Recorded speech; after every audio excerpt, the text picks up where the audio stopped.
Let me begin by thanking the bipartisan group of U.S. governors who convened this meeting. Few challenges facing America and the world are more urgent than combating climate change. The science is beyond dispute and the facts are clear. Sea levels are rising. Coastlines are shrinking. We've seen record drought, spreading famine, and storms that are growing stronger with each passing hurricane season. Climate change and our dependence on foreign oil, if left unaddressed, will continue to weaken our economy and threaten our national security. I know many of you are working to confront this challenge.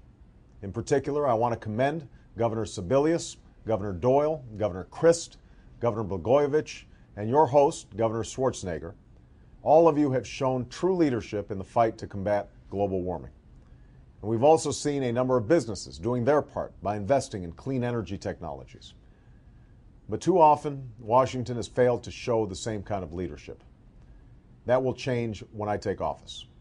My presidency will mark a new chapter in America's leadership on climate change that will strengthen our security and create millions of new jobs in the process. That will start with a federal cap and trade system.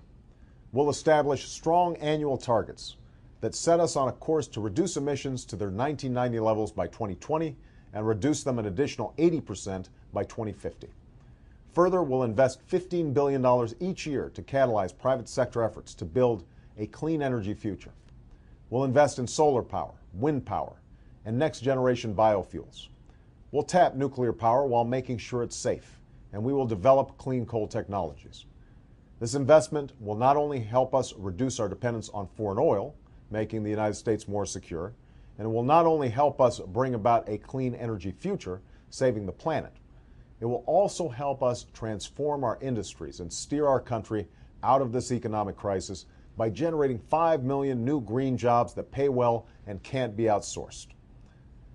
The truth is, the United States can't meet this challenge alone.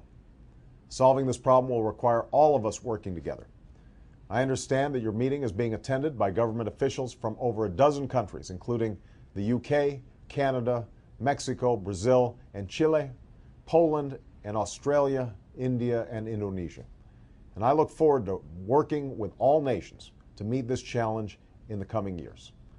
Let me also say a special word to the delegates from around the world who will gather at Poland next month. Your work is vital to the planet. While I won't be president at the time of your meeting, and while the United States has only one president at a time, I've asked members of Congress who are attending the conference as observers to report back to me on what they learned there. And once I take office, you can be sure that the United States will once again engage vigorously in these negotiations and help lead the world toward a new era of global cooperation on climate change. Now's the time to confront this challenge once and for all. Delay is no longer an option. Denial is no longer an acceptable response. The stakes are too high. The consequences too serious. Stopping climate change won't be easy. It won't happen overnight. But I promise you this, when I am president, any governor who's willing to promote clean energy will have a partner in the White House. Any company that's willing to invest in clean energy will have an ally in Washington. And any nation that's willing to join the cause of combating climate change will have an ally in the United States of America. Thank you.